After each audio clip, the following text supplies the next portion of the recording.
우리는 은혜 안에 살면서도 은혜를 느끼지 못하고 은혜 안에 살고 있으면서도 나는 왜 큰 은혜 없이 살고 있느냐라는 생각을 가질 때가 있습니다. 왜 우리는 성경이 약속하고 있는 하나님의 은혜를 그 자녀들과 그 백성들에게 넉넉히 주시고 충분히 주시고 풍성히 주신다는 약속 속에 살고 있는데 왜 우리는 하나님의 은혜 안에 산다는 생각을 크게 갖지 못하는지 모르겠습니다. 우리 방송실 마이크 소리 좀 더 높여주십시오. 그래서 보면은 하나님의 은혜를 왜 못 느낄까? 뭐 때문에 그럴까? 그런 생각을 해봅니다. 마음을 열어주는 101가지 이야기라는 책에 이런 내용이 있습니다. 어느 날 저녁 준비를 하고 있는데 어린 아들이 부엌으로 와서 쪽지를 내밉니다.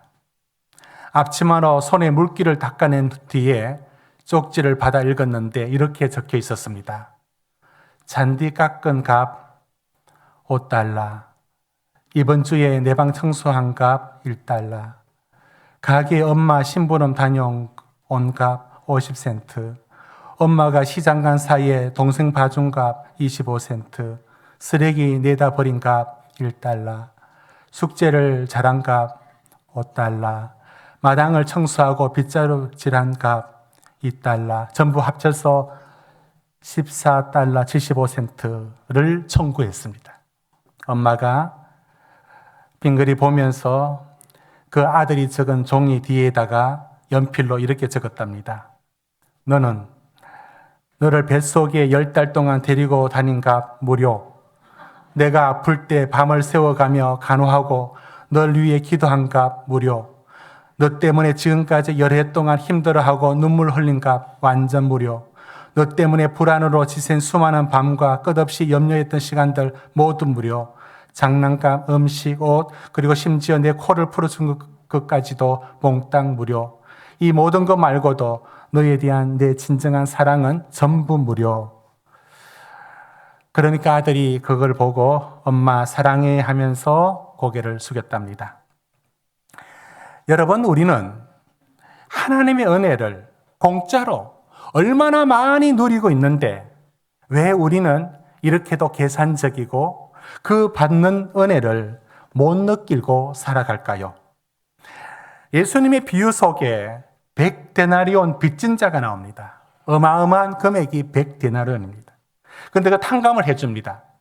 그런데 이 사람이 그 탕감을 받아놓고 한 데나리온 빚진 자에게 찾아가서 왜 내 돈 갚지 않느냐라고 멱살 잡고 감옥에 넣었다라는 얘기가 나옵니다.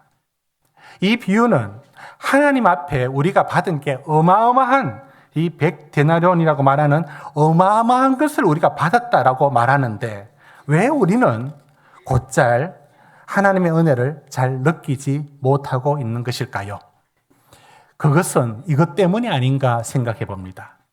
하나님이 은혜를 베푸실 때 이 폭우처럼 막 부어주시는 것이 아니라 이슬처럼 언제 내렸는지 모르게 요란하지 않게 소리 없이 적셔버리는 이슬처럼 내리는 하나님의 은혜의 방법이 우리가 하나님의 은혜를 은혜로 읽지 못하는 많은 이유 중에 하나가 하나님의 은혜가 폭우처럼 쏟아지는 게 아니라 이슬처럼 적셔지기 때문에 그렇다.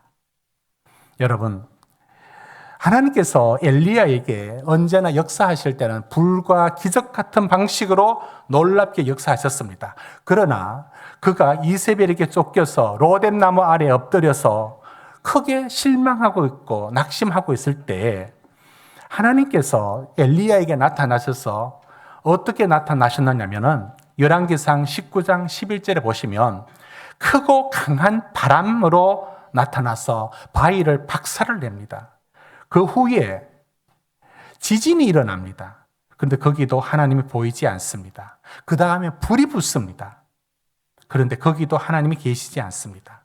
그 후에 12절에 보면 세미한 음성의 소리가 들립니다. 여러분, 왜 하나님은 엘리야에게 그 큰 바람, 바위를 부수는 큰 바람, 지진, 활활 타면서 산이 다 불이 붙는 이 어마어마한 모습에서 당신을 현연하지 않고 세미한 음성으로 말씀을 하실까요? 그렇습니다. 하나님은 엘리야에게 말씀해 주는 게 뭐냐면, 내가 일하는, 그때 엘리야가 이런 말을 했습니다. 하나님, 모두가 다 바알에게 무릎을 꿇고 이제는 나만 남았습니다. 나만 혼자 남았습니다. 하나님 뭐 하십니까? 나를 도와주지 않고 여전히 내 삶에는 아합이 판을 치고 있고 이세벨이 권세를 부리고 있고 바알 숭배가 끝나지 않고 있습니다. 하나님 무슨 일 하십니까? 이럴 때 하나님이 이렇게 말합니다. 18절에 내가 너에게 바알에게 무릎 꿇지 않는 7,000명을 남겨뒀다고 말합니다. 여러분, 왜 바람으로, 왜 지진으로, 왜 불로 일하지 아니하시는 하나님이 오히려 7,000명을 남겨두는 이 놀라운 일을 행하셨습니까? 이것이 하나님의 은혜가, 하나님의 일하는 방식이 우리가 생각하는 쏟아지고 놀랍게 요란스럽게 일하시는 것이 아니라 마치 이슬처럼 언제 내렸는지 모르는 이슬처럼 일한다는 겁니다. 이것을 신명기 32장에는 이렇게 말합니다. 우리 같이 읽어볼까요? 시작. 내 교훈은 비처럼 내리고 내 말은 이슬처럼 맺히나니 연한 풀 위에 가는 비 같고 채소 위에 단비 같도다. 여기서 이슬처럼이라고 말할 때 언제 은혜가 임했는지를 우리가 모르는 중에 임한다라는 의미를 강조합니다. 그런가 하면 시편 133편 3절 말씀 같이 한번 볼까요? 시작.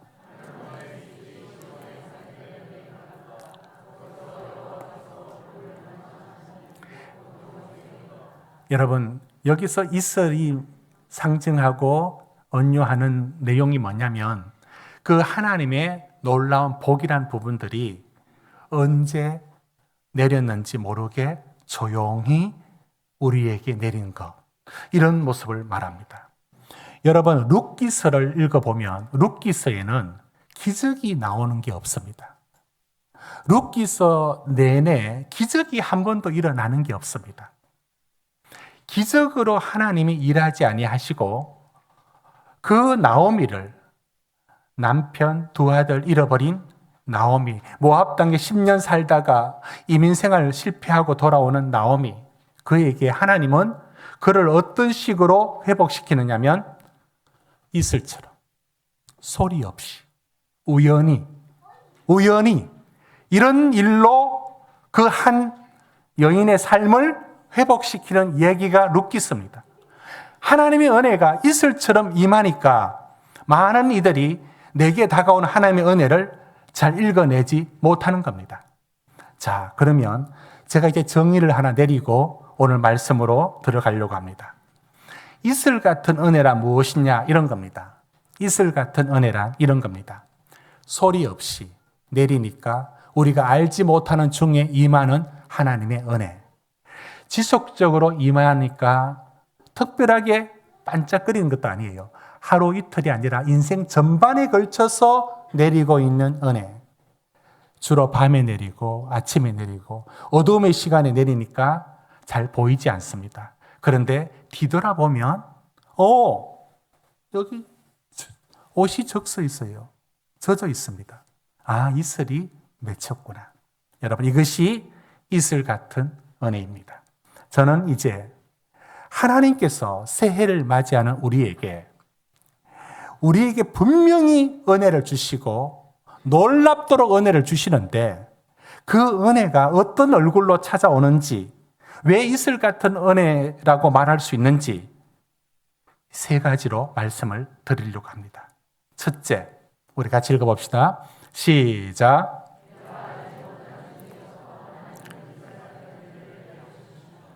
여러분, 저는 우리 사랑하는 참빛 성도들, 오늘 예배드리는 성도들에게 하나님께서 새해에 어떤 은혜를 주시느냐면 여러분 이슬 같은 은혜를 주시는데 왜냐하면 내가 알지 못하는 중에도 하나님의 은혜는 멈추는 법이 없습니다.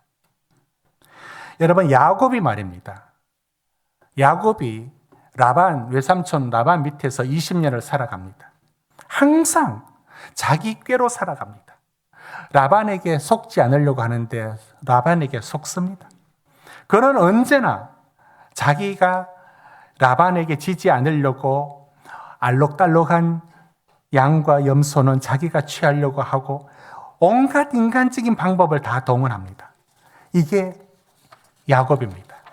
그런데 이 야곱이 항상 꾀를 써서 라반 밑에서 살려고 하지만 하나님이 이 야곱을 어떻게 돕느냐면 야곱이 하나님을 의식하고 하나님께 믿음을 표현을 하느냐면 그게 없습니다. 항상 자기 꾀로 살아갑니다. 그런데 그런 중에도 하나님은 이 야곱에게 어떻게 행하시느냐면 창세기 31장 7절에 이렇게 되어 있습니다.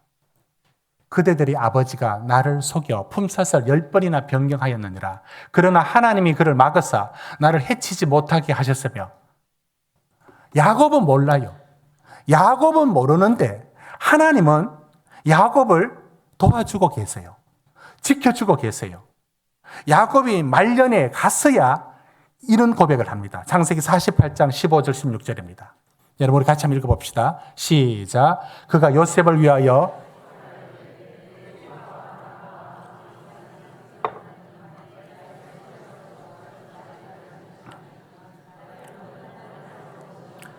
사자께서 이 아이들에게 복을 주시오며 이들로 내 이름과 내 조상 아브라함과 이삭과의 이름으로 정하게 하시오며 이들이 세상에서 번식되게 하시기를 원하나이다.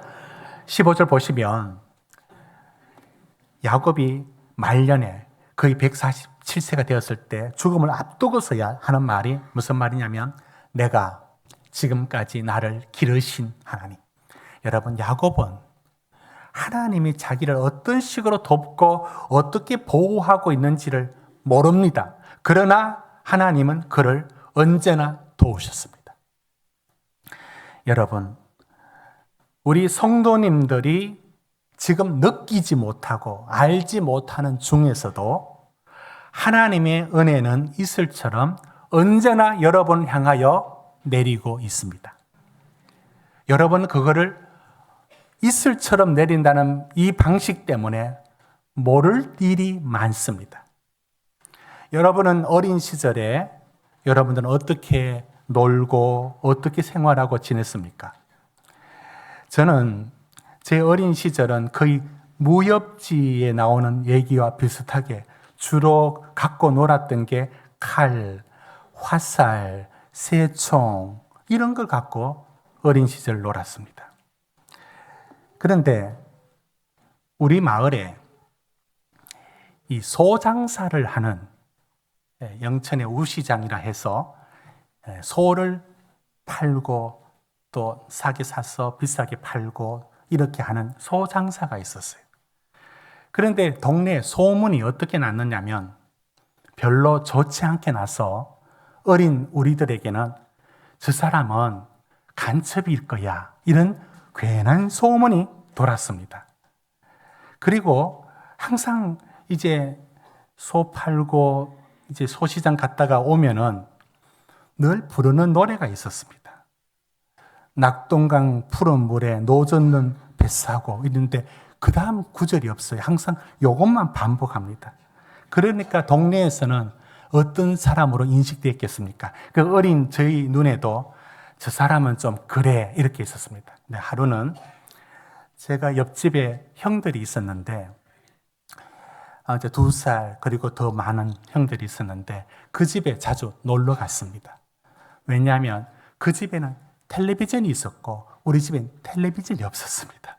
지금 생각해보면 참 민폐인데 저녁만 먹으면 그 집에 가서 그 집에 식사를 하고 있는데도 한 구석에 앉아서 TV를 보고 그렇게 졸다가 자버리면 그 집에 옆집에서 저를 데리고 이제 저희 집에 데려다 주고 이런 철없는 시절이었습니다.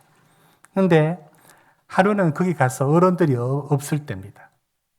우리 저 소장사 그 이름이 박만기였는데 동명이인이 있으면 상처받지 마십시오.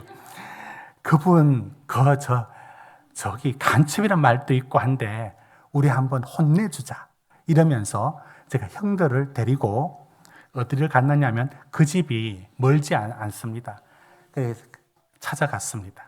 찾아가서 어떻게 찾아갔느냐면 화살을 들고 그리고 활을 들고 갔습니다. 그리고는 한 20m, 30m 마당을 지나서 거기에 이제 집이 있는 겁니다. 그래서 이제 제가 활을 잘 만들었습니다. 그림 한번 보여주십시오. 그냥 여러분 상상하라고 활. 대나무 통으로 하면 잘 안 됩니다. 대나무를 반을 쪼개야 됩니다.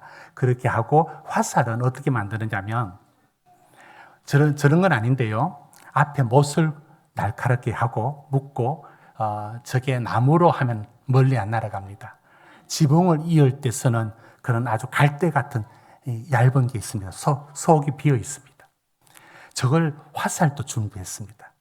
그리고 가서 그 집에서 이제 불이 보이더라고요. 그러니까 한옥 그 문 알죠? 한번 보여주십시오. 저는 문이 보이는 거예요. 한 20m 또는 25m, 30m 정도 떨어진 곳에서 이제 그 옆에 형들하고 잘 봐라. 그래서 제가 화살을 겨냥을 했습니다. 시를 해서 저는 원래 문지방을 좀 맞추려고 했어요.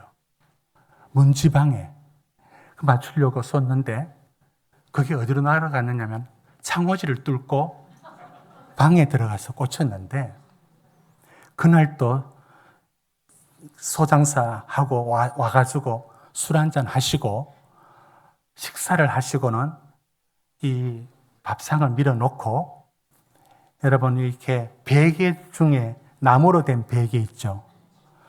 목침 그걸 베고 누워 계셨던 모양이에요. 나중에 알게 되었죠. 근데 화살이 어디에 꽂혔냐면은 베개 목침에 꽂혔습니다. 그분이 깜짝 놀라가지고 문짝을 팍 치고 잡으러 오는 겁니다. 출인행을 쳤죠. 그래서 용케 피했습니다. 근데 형들은 잡혀가지고 그 다음날 엄청 막대기로도 맞고 야단 들었는데 저는 그 다음날 산에 가서 안 내려왔습니다. 그런데 그 화살이 이제 그 다음날 알게 되었죠. 자고 있는데 한쪽은 방바닥에 꽂히고 하나는 베고 있는 목침에 꽂히니까 이게 이 조선시대도 아니고 갑자기 화살 맞아 죽을 판이 되니까 얼마나 놀랐겠습니까? 그래서 일이 난 겁니다. 얼마나 철없이 놀았느냐면 그게 위험한지. 그래서 그 눈이라도 맞으면 그 어떻게 됩니까? 이제 논밭 다 팔아가지고 이제 망할 지경 안 되겠습니까? 그렇게 위험하게 놀았습니다. 그런가 하면 새총을 저는 또 잘 만들었습니다.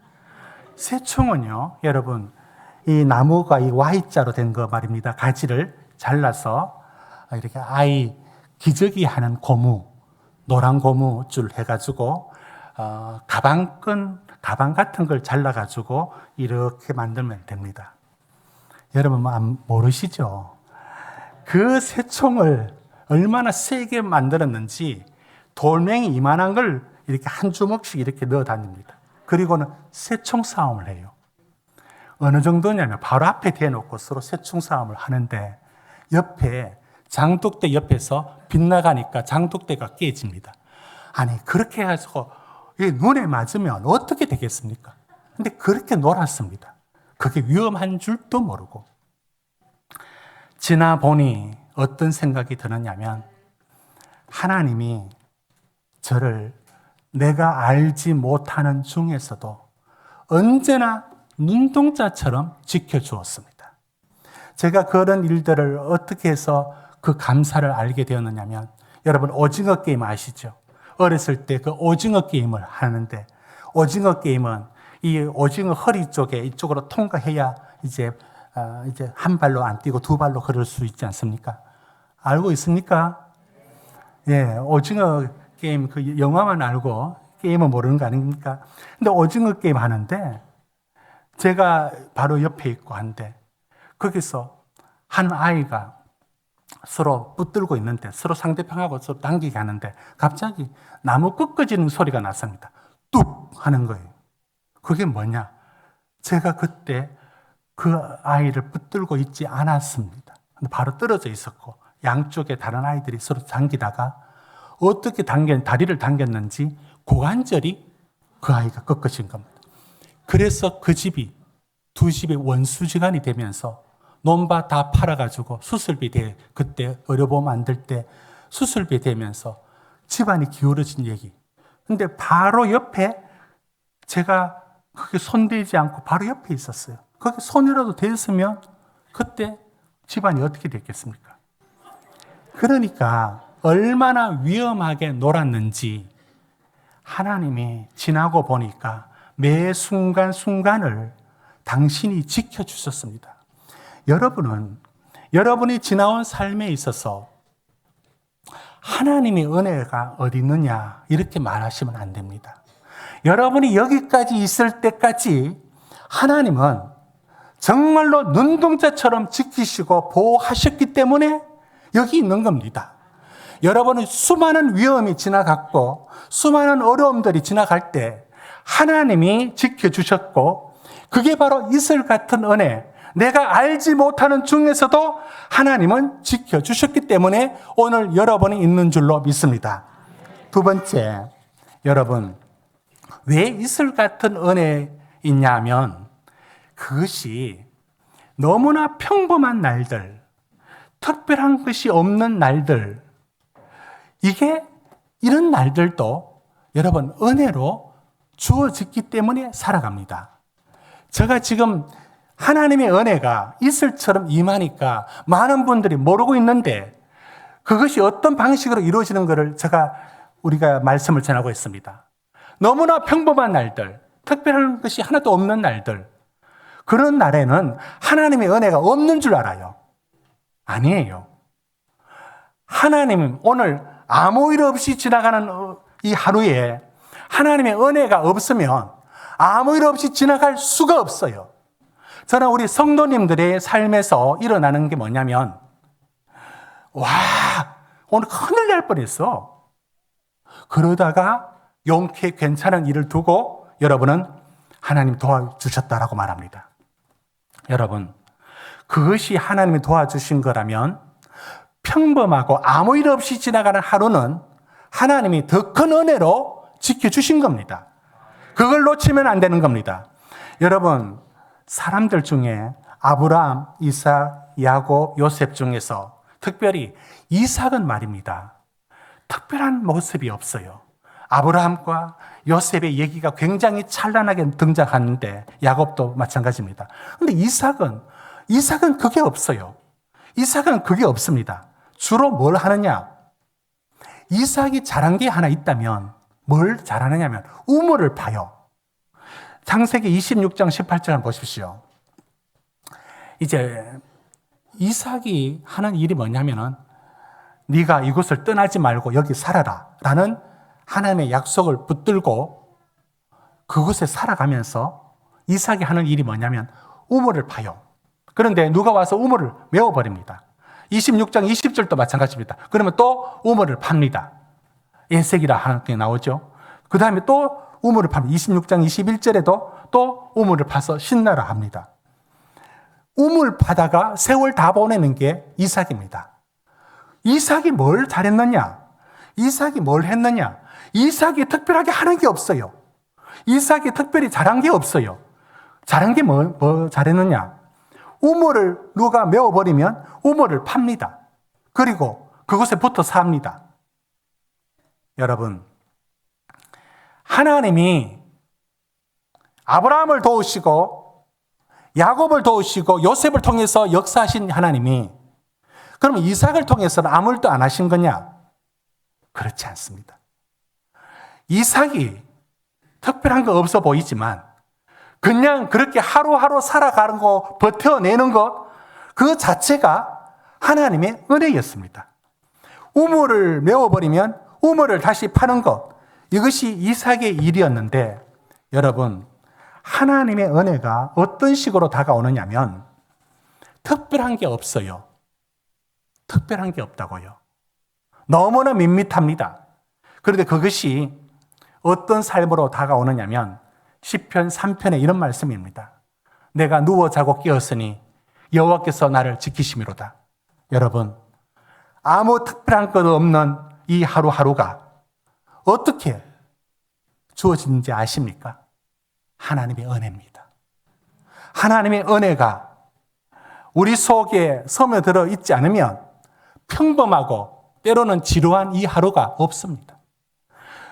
새해를 맞이했을 때 여러분들이 특별한 무엇을 기대하거나 그 어떤 것을 맞이했을 때 이게 하나님의 은혜다라고 말하려고 하고 계시죠? 아니에요. 아무 일 없는 이 하루가 얼마나 눈물 나도록 감사한 하루인지 놓치면 안 됩니다. 여러분 삶 속에 하나님의 은혜가 여러분 어떻게 다가왔습니까? 여러분 인생 속에 하나님의 은혜가 어떤 식으로 다가왔습니까? 우리는 너무나 평범하고 너무나 가까이 하나님의 은혜가 있다 보니까 그것을 하나님의 은혜로 알지 못합니다. 제가 이 두 번째 예화를 하면서 이런 예화하면은 참 이 팔불출 되는데 이런 생각이 들어서 조심스럽지만 요즘은 장례식도 많고 여러 일들이 있어서 제 얘기 아니고는 할 얘기가 없어서 또 제 얘기를 할 수밖에 없습니다. 여러분, 하나님의 은혜가 무엇이냐 이렇게 생각하면서 그게 너무 가까이 있고 너무 평범하면 그걸 못 보게 됩니다. 여러분, 저는 지나온 삶 속에서 저희 아들이 물어요. 진짜 아빠는 엄마 한 사람만 첫사랑이고 또 지금 또 그렇고 한 번도 연애를 안 했느냐? 이렇게 이제 물어옵니다. 그럴 수가 없다는 의심스러운 눈으로 그렇게 질문합니다. 그 지나고 보니까 초등학교 한 3학년부터 만났습니다. 그렇게 있으면서 같은 마을, 같은 교회, 같은 학교, 때로는 같은 반, 이렇게 이제 지나오는 날들 속에서 그럼 쭉 지나왔습니다. 가만히 생각해 보니까 부부로 있으면서 살아온 세월이 저는 우리 장로님들보다 부부로 만난 횟수로 따지면 제가 더 오래됐을 수도 있습니다. 그렇게 됩니까? 왜냐하면 하나님의 은혜가 무엇이냐? 저는 초등학교 3학년 이후 오직 한 여자만 바라보고 살았습니다. 세상에는 다른 여자가 없는 줄 알았어요. 눈이 완전히 뒤집혀가지고 몰랐습니다. 그렇게 지나온 날들이 너무 깁니다. 그 많은 날들 속에 물론 여러 유혹이 있었습니다. 저도 대구에 있을 때 미숙이라는 어떤 아가씨가 저에게 도서관에 공부하는 저에게 커피를 들고 와서 커피를 같이 마시자 얘기를 자주 했는데 그때 몰랐는데 지나고 보니까 제게 접근하는 것이었는데 저는 돌아본 적이 없습니다. 지나고 보면서 어떤 생각이 드느냐면 하나님 제게 주신 게 무엇이냐? 믿음의 길을 걸어가도록 어릴 적부터 지금까지 항상 눈만 뜨면 잔소리하지만 본인은 그렇게 못 느끼겠지만 하나님이 천사를 통해서 저를 돕지를 않아요. 하나님은 가장 가까이 있어서 있는지 없는지 그래서 한 번씩 이렇게 이제 손을 잡아 봅니다. 그러면서 우린 놀랍니다. 왜 아무 감각이 없는지. 그렇습니다. 아무 감각이 없는 이 무아지경에 이르기까지 서로 한 몸이 된 느낌으로 부부로 살면서 하나님이 주신 게 무엇이냐? 저희 아내는 그렇게 못 느낄 수 있습니다. 저는 이제 설교를 하니까 말을 해봅니다. 하나님이 멀리서 돕지 않습니다. 여러분, 가장 가까이에, 가장 평범하게 여러분 곁에서 하나님이 은혜로 여러분들도 다 그 만남이 있는 겁니다. 지금 혹시 앉아 계실 때 부부로 같이 앉아 계시거나 일이 있으면 한번 손을 한번 잡아 보십시오. 하나님이 당신이 하나님의 나의 도움이시고 당신이 하나님 보내주신 나의 배우자이고 나의 사람이란 거. 여러분, 제가 오늘 이 말씀을 드리는 이유는 그렇습니다. 여러분 가정에서도 여러분 가장 가까이에서도 하나님의 은혜가 어떻게 다가오느냐면 너무나 평범하고 너무나 당연해서 다른 데서 하나님의 은혜가 있을 거라고 여기고 있는 여러분에게 이미 여러분 가장 가까이에 여러분 손을 잡고 있는 여러분 가족이 여러분 하나님이 여러분에게 내려주시는 은혜의 큰 선물인 줄로 믿습니다. 이것을 못 보는 게 우리입니다. 그렇기 때문에 여러분 하나님의 특별한 은혜가 2026년에 여러분에게 펼쳐질 때 멀리서 파랑새 쫓듯이 찾지 마십시오. 하나님의 은혜는 어디 있느냐면 여러분 가장 가까이에 하나님께서 두고 있으며 위로자가 있고 손잡아주는 분이 있는 겁니다. 이것이 하나님 우리에게 임하는 방식입니다. 마지막 셋째, 이슬 같은 은혜가 왜 우리가 느끼지 못하느냐면 이런 일로 다가오기 때문입니다. 우리 세 번째 같이 읽습니다. 시작.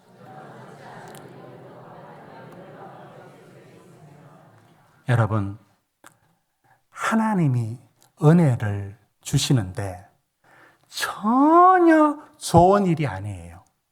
나쁜 일이에요. 괴로운 일이에요. 그런데 전혀 좋지 않는 일들을 우리한테 깔아줍니다. 그런데 이게 하나님의 은혜라고 여러분은 절대 말하지 않죠? 아니에요. 이게 하나님의 은혜입니다. 여러분, 2026년을 걸어갈 때도 여러분에게 여러분이 기대하는 그런 복들만을 기대하지 마십시오. 전혀 좋지 않는 모양으로 다가오는 일들이 섞여 있습니다. 그런데 그 일이 사실은 다 하나님이 그 일을 갖고 하나님이 우리에게 행하시는 선한 일이 있는 겁니다. 여러분, 창세기 39장에 요셉의 얘기를 한번 보십시오. 요셉을 어떻게 형통했다고 말하는가? 우리 같이 한번 읽어보겠습니다. 39장 2절 3절 시작. 여호와께서 요셉과 함께 하심으로 그가 형통한 자가 되어 그의 주인 애굽 사람의 집에 있으니 그의 주인이 여호와께서 그와 함께 하심을 보며 또 여호와께서 그의 범사에 형통하게 하심을 보았더라. 여러분, 지금 저기서 하나님 앞에 요셉이 형통했다라고 하면 안 되잖아요. 언제 형통했습니까? 형들한테 따돌림 당하고 버림받았고 요셉이 언제 형통했습니까? 보디발이 집에 가서 억울한 일 당했고 감옥 생활했고 뭐가 형통합니까? 그런데 요셉이 팔려갔고 억울한 일 당했고 감옥에 들어갔고 이건 좋지 않는 일 아닙니까? 좋지 않는 일 맞습니다. 그런데 이 좋지 않는 일이 요셉을 하나님의 뜻에 총리를 세우시고 요셉을 하나님의 구원의 백성으로 만드는 일에 이것이 없었으면 안 이루어집니다. 여러분, 여러분에게 참 이런 일은 없어야지 라는 것들이 다가옵니다. 다가올지라도 여러분 두려워하지 마십시오. 그 일을 통하여서 하나님은 선을 베풀어 나가십니다. 이것이 이슬처럼 임하시는 하나님의 은혜가 우리 앞에 눈에 보일 때는 나쁜 일들인데 저게 무슨 좋은 일이라고 말할 수 있는가라고 할 때가 있을 겁니다. 그러나 놀라지 마십시오. 바로 그 일을 통해서 정말 하나님 감사합니다를 만들어냅니다. 정말 고민거리, 걱정거리 만들어내지 않습니까? 그런데 그 걱정거리, 고민거리가 그것을 통하여서 하나님이 정말 놀랍게 일하셨군요를 만들어내는 이슬처럼 임하시는 하나님의 은혜는 그 밑바닥 밑거름에 그게 들어가 있습니다. 놀라지 마십시오. 오늘 저는 말씀을 여러분에게 도전합니다. 하나님의 은혜가 이슬처럼 내리고 있습니다. 그래서 여러분이 모르는 중에도 하나님이 은혜로 붙들고 있다는 것을 놓치지 마십시오. 하나님의 은혜, 여러분, 그 은혜가 항상 평범하고 너무나 당연스러운 자리에 놓여져 있습니다.